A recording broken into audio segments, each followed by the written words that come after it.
Oh, now we have it. There we go. Oh, okay. Janelle, Nate, Mitch, you guys are all Saved it. awesome. Yeah. There Okay, we go. let's, for the third time, Third time's this is charm. going to be great. Yeah. Welcome to the Missing Links post-game podcast live stream, all of the buzzwords.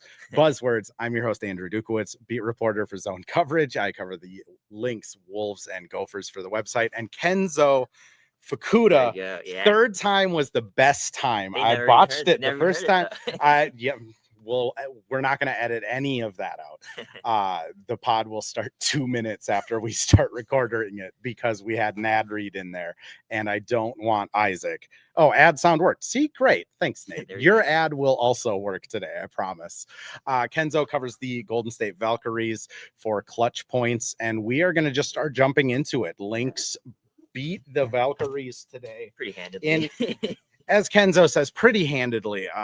It was a good first quarter, 28-21 Valkyries.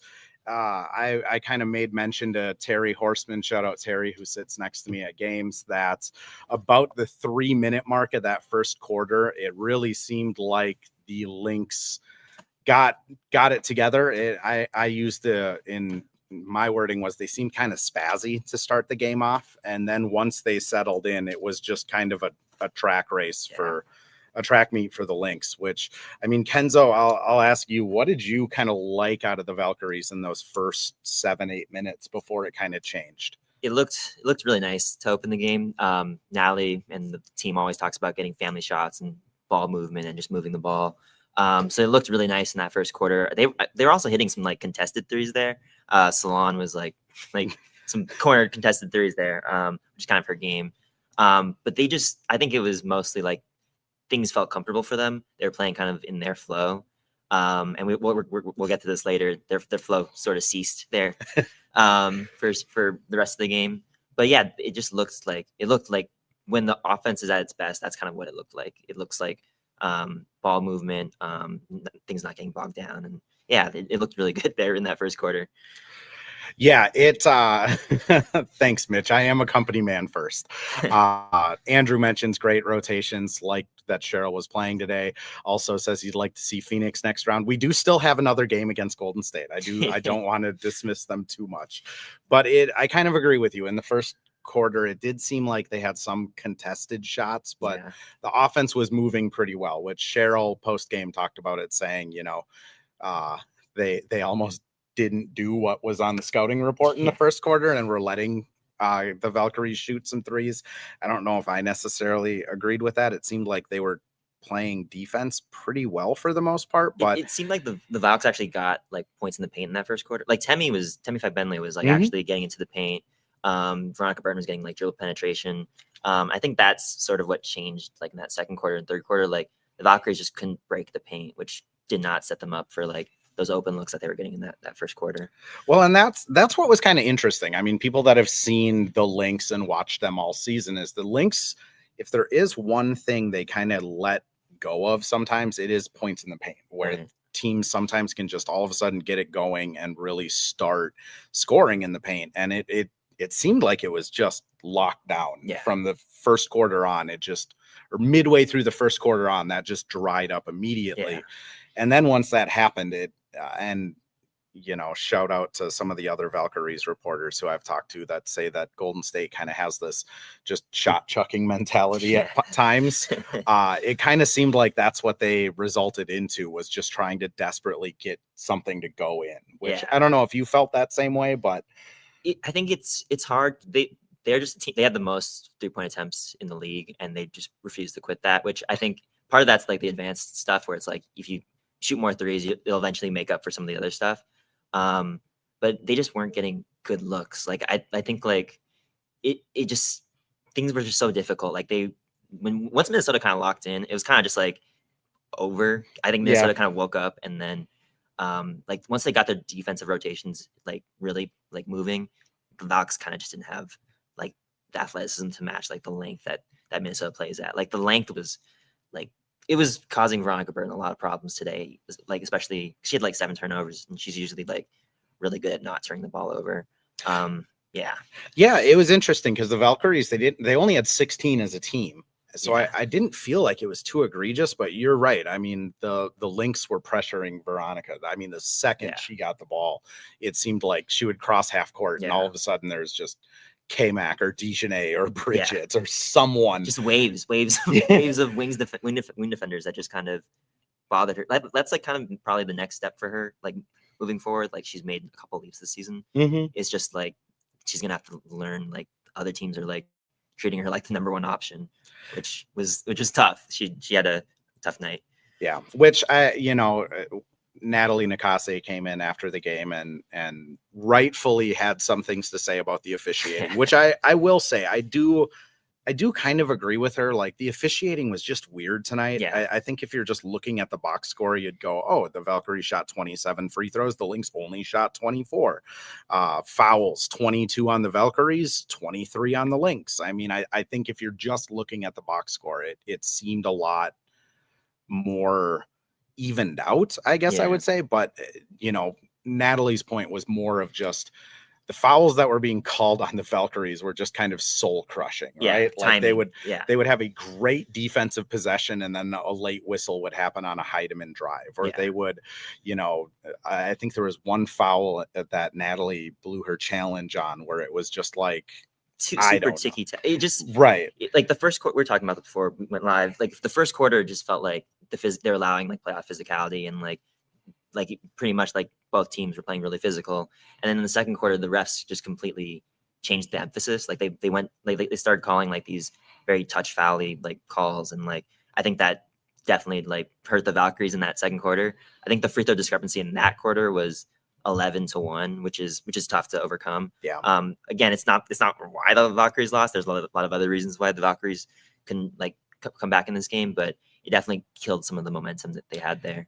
And Cheryl kind of spoke on it too, of just, she said she kind of joked with the refs saying, what did you guys talk about at halftime? Because all of a sudden this is different, which I think people who have listened to this know that my biggest critique with refs, other than when somebody blows out their knee and there's only two people reffing a game, which is that happened. That happened to the Lynx this year. They only had two refs. But just the consistency quarter to quarter. If you're going to let them play the whole game. Unless there's about to be like fists thrown, then obviously reel it back in. But like, it just seemed so strange, which I don't know if that's going to change with it being they're playing in San Jose, not San Francisco. San Francisco. But I don't know if that'll necessarily change. I feel like WNBA officiating is always kind of up and down, but I guess like looking forward to San Francisco, what do you feel like Golden State can kind of build on or take from this game? Because it almost seems like a burn the tape and move on with your lives type of game. It's definitely I burn the tape, because I mean we asked Natalie like in her press conference like any adjustments she's planning on making. She didn't tell us because like you can't tell that in the press conference. But I think like I think the Valkyries need to do more to muck up some of the Lynx's like ball movement.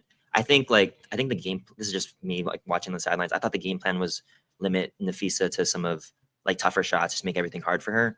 But that kind of allowed like all these other like Lynx wings and players to like go off. Once like I think the Lynx like made their runs like almost when Collier was like resting. Natisha Heidemann is just a Valkyries killer.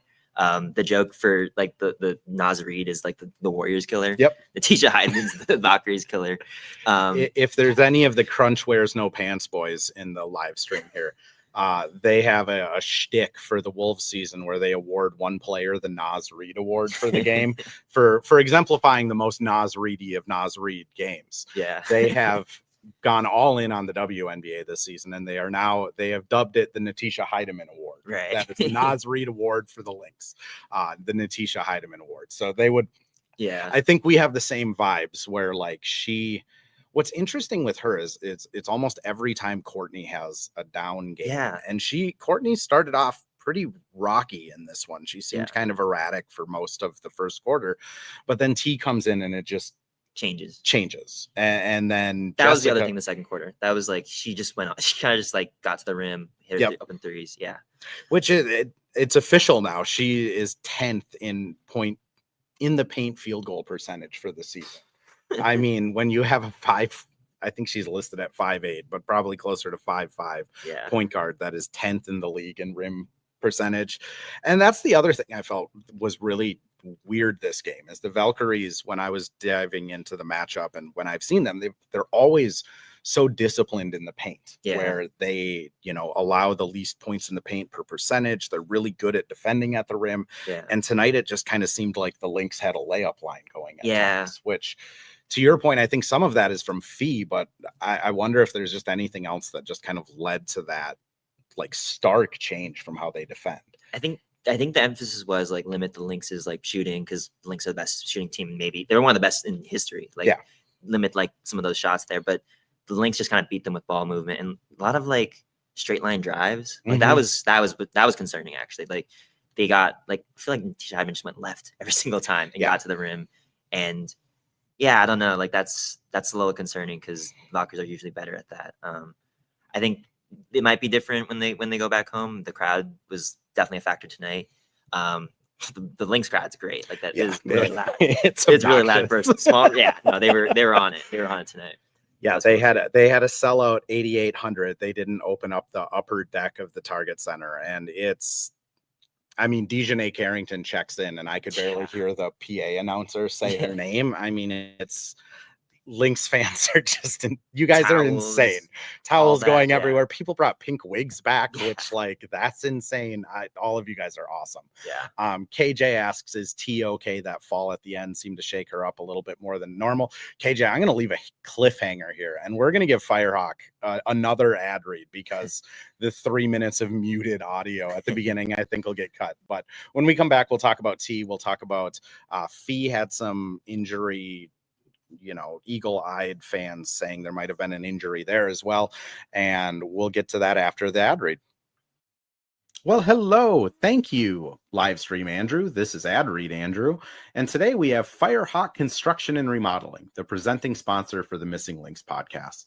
Firehawk Construction and Remodeling strives to inspire people to follow their ideas, working with respect and understanding to create a quality, tailored result. Firehawk Construction and Remodeling, located in Blaine and serving in the North Metro area, is here to help you with your building and remodeling needs. I can say personally, thanks to Firehawk Construction and Remodeling, I have a beautiful deck in my backyard and countless projects that I started, they finished. Get started on your new deck or remodel today by calling Isaac at 763-710-5686. All right. So KJ asks if T is okay. I think she's fine. I didn't see anything to be worried about. Her electric slide looked on point at the end of the game. I thought she looked fine. Fee also, I know she came up a little limp. I want to say the last time she checked out in the third quarter, she looked a little limpy going to the bench, but Cheryl had her up and ready to check in with 8 minutes left.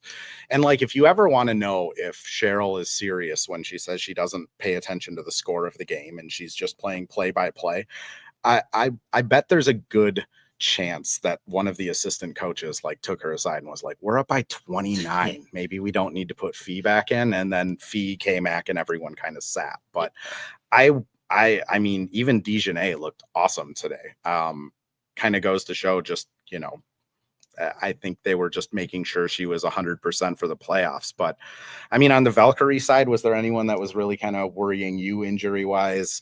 I know Tiffany Hayes didn't play after kind of getting talked about practicing.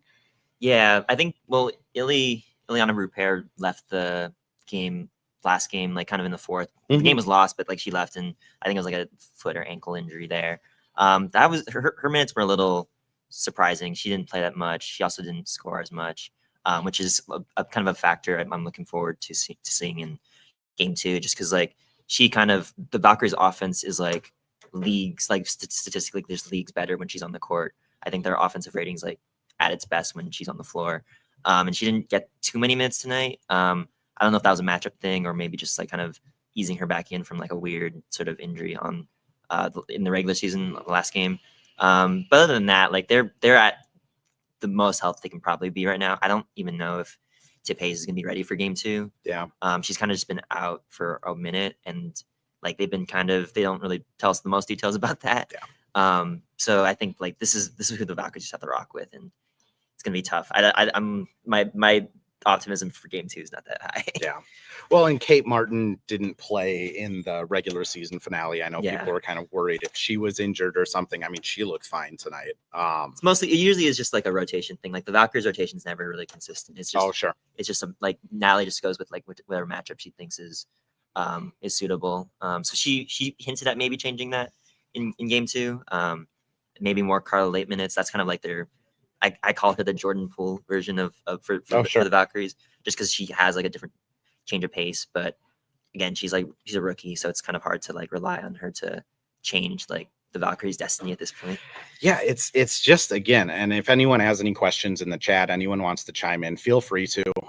We're more than happy to answer the questions or listen to comments here. But I mean, it just felt like kind of the Valkyries. I mean, the other thing that kind of jumped off the page for me was just they're a good offensive rebounding team. They're a good, like everything that she's or the Valkyries are like good at just didn't really show up tonight, which other than that first quarter, which I think if you're a Lynx fan, that's, this is a testament to, the Lynx play so well up to the All-Star break, and then they don't really have a competitive game of basketball since, I mean, maybe that Aces game that Fee got injured in at the end of July. And Andrew says, the Lynx maybe came out a little too nervous. I almost felt like they came out too caffeinated. Like maybe they had too much coffee before the game. Just really uncharacteristic play on both ends, over helping on defense. But again, this is a team that if you're a Lynx fan, you got to be excited for. 101 points on the third best defense in the league, and they just kind of dismantled them. But on the other side, the Valkyries, it's hard it's tough to draw the Lynx. I think like it's tough because they had 3 chances to kind of avoid the Lynx. Like all they had to do was get 1 win. They would have been 6, playing probably Atlanta, which Atlanta's not an easy team, but that would have been a lot easier than the Lynx. I think they match up better there. I mean, anything can happen. Like if maybe that first quarter momentum carries on and it stays close, then maybe the Valkyries can steal one. But again, I'm speaking in maybes. Like this is like the recipe for game 2 is like muck it up. But the way the Lynx played tonight, it's like I don't know if that's gonna happen. I'm gonna throw us over to one more ad read. We'll do a little bit more. And we're back with another ad read. This time for Pence Homes, the presenting sponsor of Hitting the Hardwood Network. From the best tools and technology to transparency throughout the entire process, Nate Pence and the Pence Homes team is the top choice for buyers, sellers, and is proud to support you and your home ownership goals. Get started today by calling 612-308-1122 or by emailing info@pencehomes.com. All right. Shout out Nate Pence for telling me that the mic is muted, then telling me that the mic is no longer muted, and then sponsoring Hitting the Hardwood. Also, shout out Nate Pence for coming to say hi from your lovely seats. I hope you had fun today. So I'd like to kind of close, Kenzo, just asking you, this is a Valkyries team that has proven they can fill the Chase Center. They have awesome fans. They have a good organization behind them. Natalie's a phenomenal coach. Looking to this off season, which there still is a game, everyone. It's not there over yet. But like it has to be kind of like an exciting time to cover the Valkyries because they're going to be able to go out to big free agents this offseason and say, hey, look what we have built in a year. Like if you come here, this is what you're coming into. It's not the unknown anymore. Just kind of what is your thoughts on this upcoming offseason for the Valkyries? I think they're going to go big star hunting. Joe Lacob, also the owner of the Valkyries, owner of the Warriors, he's willing to spend the money to get the players that he wants. I think in this offseason, he's going to go, I don't know who, like the dream, of course, is like Asia Wilson. I don't think that's happening, but I think this offseason will be fun because they have certain players that they want to, that they're definitely going to have return. Veronica Burton's become a staple for sure. Janelle Salon. They have the other problem is like, they have to protect certain players. I think they're not going to be exempt from the expansion draft. We don't know anything about the expansion draft. Yeah, that's a whole nother can of worms. Like they have certain players that they're definitely going to protect. But I'm excited for this offseason just because like I think they've shown that not only like they can get the fans like hyped for these games. They also take care of their players. One of the big things that Natalie just emphasizes is like not rushing players back from injury. I think they were like the most heavily injured team this season. I think they did a good job of not compounding on that, like not bringing people back before they're ready. So I think that goes a long way in like how you treat your players, because I think we've seen this like recent like news cycles, like some of these teams don't exactly treat the players right. I talked about that with Conrado Pasquale on kind of the one-off one of just like the in the CBA, that has to be something that's being discussed, right? Like you got to have like level training facilities, like nutrition, physical therapists, like all of that stuff. But like as it currently stands, like you do have teams like the Valkyries, the Lynx, the Aces, the Liberty, that even the Fever have like a really good training facility and staff. And then you kind of have this big dip down to these other teams where it's, you know, if you're the Valkyries, like you can sit there and kind of do the same thing the Lynx do when the Lynx go out and try and get free agents, and they're like, we have a breakfast bar that serves omelets, not just dry cereal.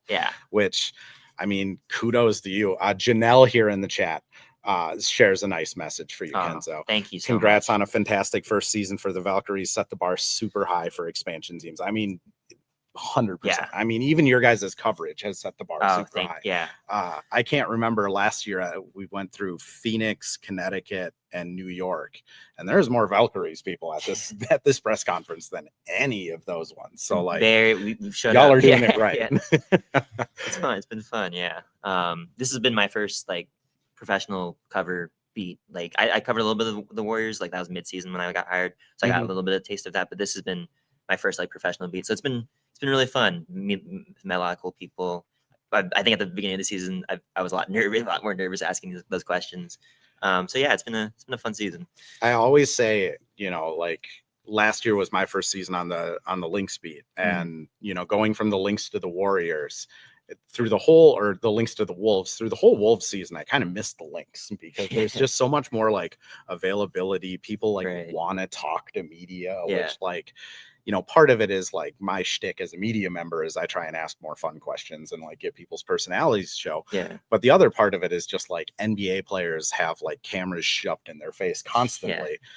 And it's just, it's a really cool vibe to start in the W, because you get so much more experience than in the NBA. That being said though, Wednesday, 9 p.m. Central, Kenzo, any parting thoughts just on like like, how does this game play out? Do you think it is just kind of a surefire Lynx are going to move on, or do you think there is a chance that the Valkyries can come out and at least kind of punch back and make it a series? I think I kind of can see how it's going to go. I think the first half is going to be really physical and tough, and they're going to be within like a couple points of the Lynx, and then that third quarter is going to be a little rough. I'm not going to predict that. I don't want to like put that on the Valkyries or anything, but I think the vibe, and it's gonna be interesting to see the vibe in that different arena. I think it'll be really loud, and that'll probably fuel them in the first half. And then the Lynx are the experience. They're gonna adjust, and we'll see how that plays out. They've had a couple of close games here and there where there might be a chance to steal it, but I don't know. I think the experience of the Lynx is too much to handle right now. I'm hoping the Valkyries can put up a fight. I think they've earned the faith that like the like Cinderella belief, like. I think they have a chance. I don't think I'd take them to win 2 in a row and win the series. And I scoffed a little bit, so I apologize to any Valkyries fans, Kenzo and Valkyries writers in this room.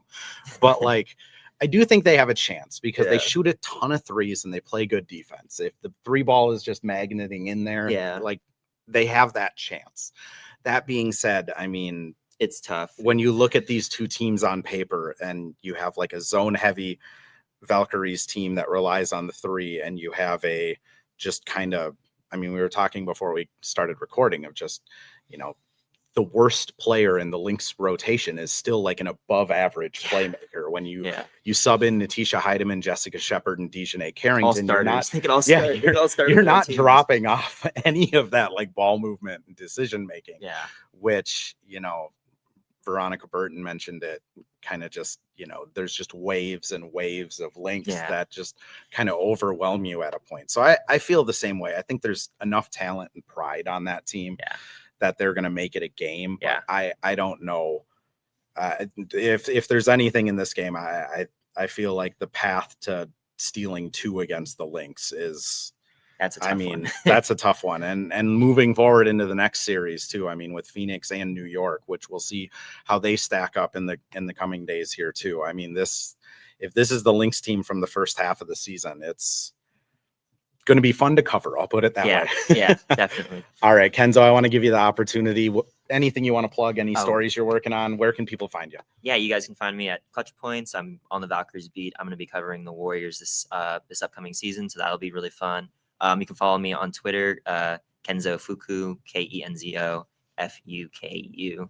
And yeah, thanks for having me on, Andrew. I really appreciate it. 100%, man. Fun time. Yeah. Christian said you were the guy to go to, so I had to go to you. For Lynx fans out there, thank you, everyone that popped in. 288 people swung by the live just hours before a Vikings game and with no audio at the beginning of the stream. So shout out to all of you guys. This is why we're doing this. And until next time, we'll catch you on Wednesday. Sweet.